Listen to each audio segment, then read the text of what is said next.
So guys, जैसा कि हमने पिछले एपिसोड में देखा कि 5 एंसेस्टर्स वांग लिन को रोकने की कोशिश कर रहे थे, पर उसने फाउंडर चेन बाई को मारकर युनतियान सेक्ट के मेंबर्स का सोल ब्लड ले लिया। उसने सोल ब्लड मुवान को देकर युनतियान सेक्ट का लीडर बना दिया और वो खुद टेंग हुआ युआन से बदला लेने के लिए जा रहा था। फिर अब हम देखते हैं कि वांग लिन के गॉड रिस्ट्रिक्शन फ्लैग बनाने के बाद से डेविल कल्टिवेशन से पूरी तरीके से बदल गया। उसे हेवनली ट्रिबुलेशन के बाद से डेविल सी में लगातार अजीब तरह की ब्लैक रेन होने लगी। उसकी वजह से बहुत सारे कल्टिवेटर्स को अलग अलग तरह की बीमारियां होने लगी, मगर इससे डेमोनिक बिस्ट को कोई फर्क नहीं पड़ता, बल्कि उनकी पावर लगातार बढ़ती जा रही थी। यहाँ तक कि उन्होंने डेविल कल्टिवेशन सी के सेक्ट्स पर भी हमला करना शुरू कर दिया, जिस वजह से अभी डेविल सी में बर्बादी का मंजर है। वांग लिन को जाओ रीजन में जाने के लिए एशियन टेलीपोर्टेशन फॉर्मेशन की जरूरत थी, इसलिए दोबारा डेविल सी में आ गया। शांग मो उसे बताता है कि आपको जिस एशियन टेलीपोर्टेशन फॉर्मेशन के मैप की तलाश है वो आपको लियान मो सिटी के ब्लैक मार्केट में मिलेगा। वांग लिन सोचता है कि जाओ रीजन में वापस जाने के लिए डेविल सी को पार करना होगा, पर यह जगह बहुत ही ज्यादा बड़ी है और यहाँ लगातार काफी सालों से तबाही चल रही है, इसलिए मैं चाहकर भी इस जगह को पार नहीं कर पाऊंगा। बेहतर होगा कि मैं एशियन टेलीपोर्टेशन फॉर्मेशन का इस्तेमाल करूं, इस तरह से मैं जल्दी और सुरक्षित यहाँ से बाहर निकल सकता हूँ। सीपिंग भी पॉइजन डेविल पैलेस के कोर फॉर्मेशन लेट स्टेज के 2 स्टूडेंट्स के साथ डेविल सी में घूम रहा था। 8 क्लो बीस्ट को देखकर दोनों स्टूडेंट्स खुश हो जाते हैं। सीपिंग कहता है कि मैं काफी महीने से इस पर नजर रख रहा हूँ, पर मेरा कल्टिवेशन कम होने की वजह से मैं अभी तक इसे अपने काबू में नहीं कर सका। मैं चाहता हूँ कि इसे पकड़ने में तुम दोनों मेरी मदद करो। जिन रोंग कहती है कि तुम सही कह रहे हो, तुम्हारा कल्टिवेशन अभी सिर्फ कोर फॉर्मेशन के मिडिल स्टेज पर पहुंचा है और इस पावर के साथ तुम एक बिस्ट का मुकाबला नहीं कर सकते, पर तुम्हें फिक्र करने की जरूरत नहीं, हम तुम्हारी मदद जरूर करेंगे। दरअसल सीपिंग ने अपना कल्टिवेशन छिपाया हुआ था, जिस वजह से दोनों बेवकूफ समझ नहीं पाते कि वो नेसेंट सोल रियल्म का कल्टिवेटर है। जिन रोंग अपने साथी शांग गुआन के साथ 8 क्लो बीस्ट को मारने के लिए चली गई। सीपिंग सोचता है कि अगर मुझे अपना बनाया हुआ पॉइजन टेस्ट नहीं करना होगा तो आखिर में इन दोनों बेवकूफों को यहाँ क्यों लेकर आता। खैर, जैसे ये उस बिस्ट को मार देंगे मैं इन्हें मारकर इनके भी कोर छीन लूंगा। उस वक्त मैंने वांग लिन के साथ मिलकर नेसेंट सोल कोर को लिया था और मैं नेसेंट सोल रियल्म में पहुंच गया। मैं सोच रहा हूं कि अगर वांग लिन अभी तक नेसेंट सोल रियल्म में नहीं पहुंच सका होगा तो जब भी वो मेरे सामने आएगा मैं उसे भी मारकर उसका कोर ले लूंगा।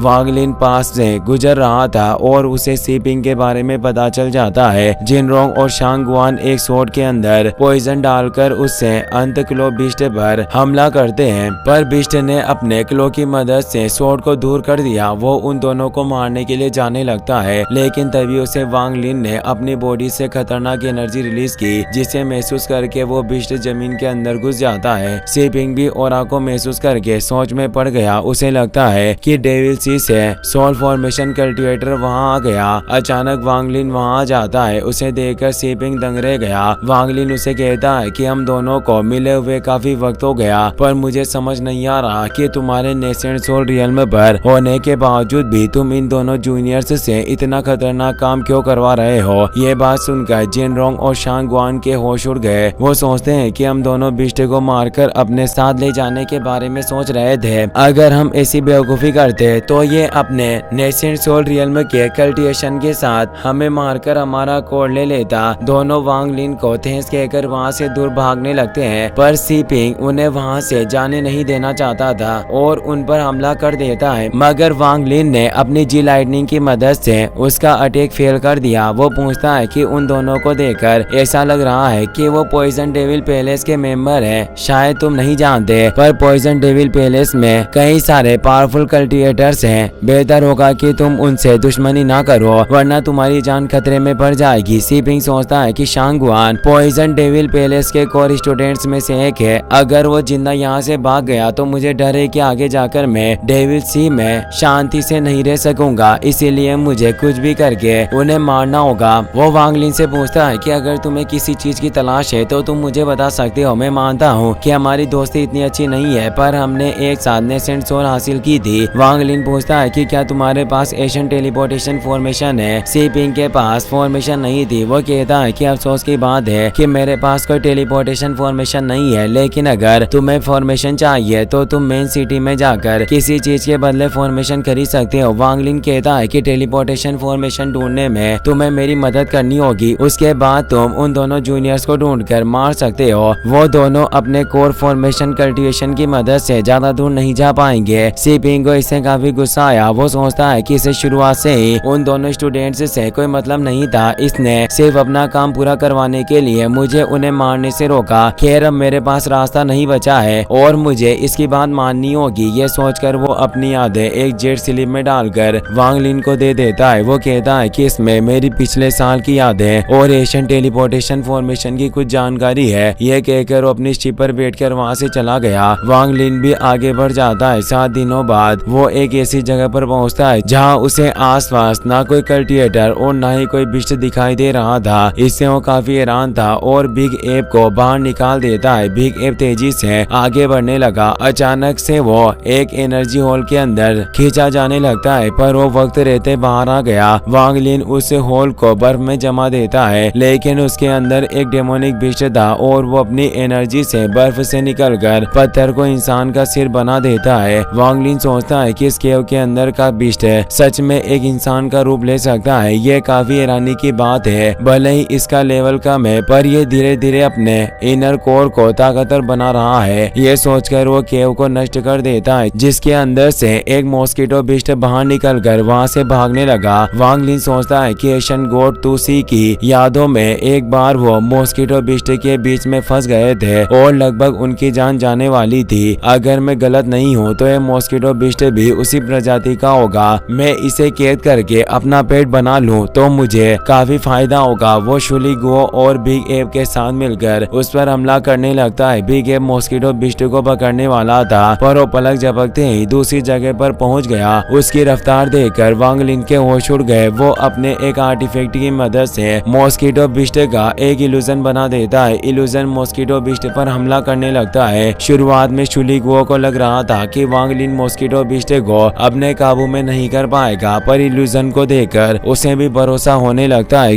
कि अब मॉस्किटो बिस्ट वहां से बचकर नहीं निकल सकता। इल्यूजन मॉस्किटो बिस्ट पर हमला करने वाला था, लेकिन अचानक मॉस्किटो बिस्ट उसके पीछे टेलीपोर्ट होकर अपना स्टिंग उसके शरीर में घुसा देता है, जिसकी वजह से इल्यूजन मारा गया। वांग लिन इससे काफी हैरान था। वो सोचता है कि ऐसा लगता है कि ये मॉस्किटो बिस्ट सिर्फ तेज ही नहीं है, इसके स्टिंग में जरूर कोई राज छिपा है। ये सोचकर वो अपने रेस्ट्रिक्शन फ्लेग की मदद से मॉस्किटो बिस्ट को पकड़कर जमीन पर गिरा देता है। शुली गो इससे काफी हैरान था। वो सोचता है कि मुझे लग रहा था कि वांग लिन इस मॉस्किटो बिस्ट को कैद नहीं कर पाएगा, पर मैं गलत था। ये दिन ब दिन खतरनाक होता जा रहा है। वांग लिन ने एक सील की मदद से मॉस्किटो बिस्ट को अपना गुलाम बना लिया और वो एक इनर कोर एब्जो करवाता है, जिससे खुश होकर मॉस्किटो बिस्ट उसके आसपास घूमने लगा। वांग लिन उसे बहुत सारे कोर्स दे देता है, जिन्हें एब्जो करके मॉस्किटो बिस्ट की साइज काफी बढ़ गई। वांग लिन को मॉस्किटो बिस्ट को इतने सारे इनर कोर देते देख शुली गो काफी हैरान था। वो कहता है कि तुमने मुझे अभी तक एक साथ इतने सारे इनर कोर्स नहीं दिए, तो आखिर अचानक इसे इतने सारे कोर्स क्यों दे रहे हो। वांग लिन उसकी बात का कोई जवाब नहीं देता और वो मॉस्किटो बिस्ट के ऊपर बैठकर लियानमो सिटी में पहुंच जाते हैं। वांग लिन ने अलग कपड़े पहन लिए थे ताकि किसी को उसके असलियत के बारे में पता न चले। वहाँ सब लोग ट्रेजर्स के बदले चीजों को खरीद रहे थे। कहीं कल्टिवेशन पिल्स के बदले वेपन्स खरीदा है तो कोई आर्टिफैक्ट खरीदा है। वांग लिन सोचता है कि यहाँ बहुत सारी खास चीजें आसानी से मिल रही है। अगर हम इन्हें वेपन रिफाइनिंग पवेलियन में ले जाकर बेचे तो मुझे यकीन है कि इनकी बहुत अच्छी कीमत मिलेगी। खैर मुझे इन सब चीजों को छोड़कर टेलीपोर्टेशन फॉर्मेशन मैप को ढूंढने पर ध्यान देना होगा। ये सोचकर वो सब लोगों को कुछ कल्टिवेशन पिल्स दिखाकर उनके बदले एशियन टेलीपोर्टेशन फॉर्मेशन मैप मांगता है, पर कोई उसके साथ सौदा नहीं करता। एक आदमी कहता है कि एशियन टेलीपोर्टेशन फॉर्मेशन मैप जैसी चीजें डेविल सी में बहुत ही ज्यादा खास है। अगर तुम सौदा करना चाहते हो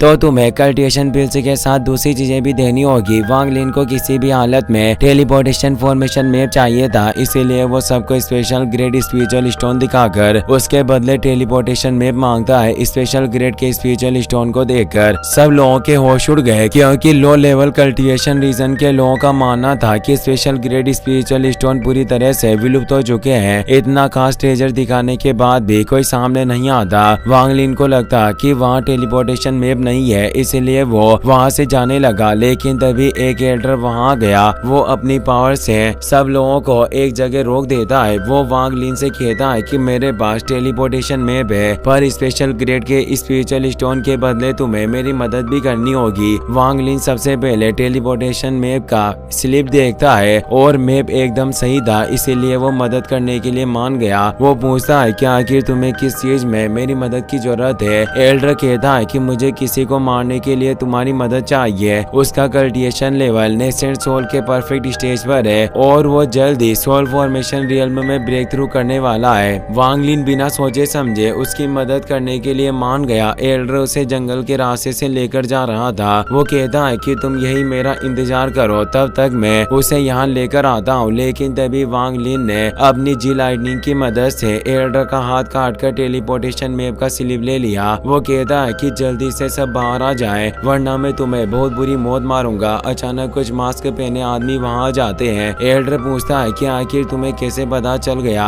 कि हम तुम्हें मारने की प्लानिंग बना रहे हैं। खैर अब तुम कुछ भी कर लो, पर यहाँ से बचकर नहीं भाग पाओगे। तभी वांग लिन ने जी लाइटनिंग की मदद से उसे मार दिया। मास्क पहने आदमी उस पर हमला करने वाले थे, पर उसने उन्हें भी एक ही अटैक में मार डाला। वो उन सब के स्टोरेज बैग को देखने लगा। एक बैग के अंदर उसे सोर्ड शीट मिलती है जो बिल्कुल एशियन गॉड लैंड की सोर्ड शीट की तरह थी। वो अपनी पॉइजन किलिंग सोर्ड को शीट के अंदर डालने की कोशिश करता है, पर सोर्ड अंदर नहीं जाती और शीट के अंदर से खतरनाक एनर्जी रिलीज होती है, जिसकी वजह से जमीन से गहरा गड्ढा हो गया। वांग लिन सोचता है कि कहीं ऐसा तो नहीं है कि ऐसी दूसरी शिस्त भी होगी जिसकी पावर मेरी सोच से भी परे है। अगर मैं सारी शिस्त को इकट्ठा कर लूं तो एक पावरफुल वेपन बना सकता हूं। ये सोचकर वो सी पिंग और एल्डर के दिए हुए मैप्स को जोड़ देता है, जिससे उसे एशियन टेलीपोर्टेशन फॉर्मेशन के बारे में पता चल गया। वो फॉर्मेशन के पास जाकर स्पेशल ग्रेड स्पिरिचुअल स्टोन की मदद से फॉर्मेशन एक्टिवेट कर देता है। उसे अपने पेरेंट्स और वांग क्लैन के खत्म होने की याद आती है। उसे बहुत ही ज्यादा गुस्सा आ रहा था। वो कहता है कि मैंने 400 सालों तक इस दिन का इंतजार किया और आखिरकार अब मैं दोबारा जाओ रीजन में जाकर अपना बदला पूरा कर सकूंगा। ये कहकर वहाँ से टेलीपोर्ट हो गया। इसी के साथ ये एपिसोड यहीं पर खत्म हो जाता है।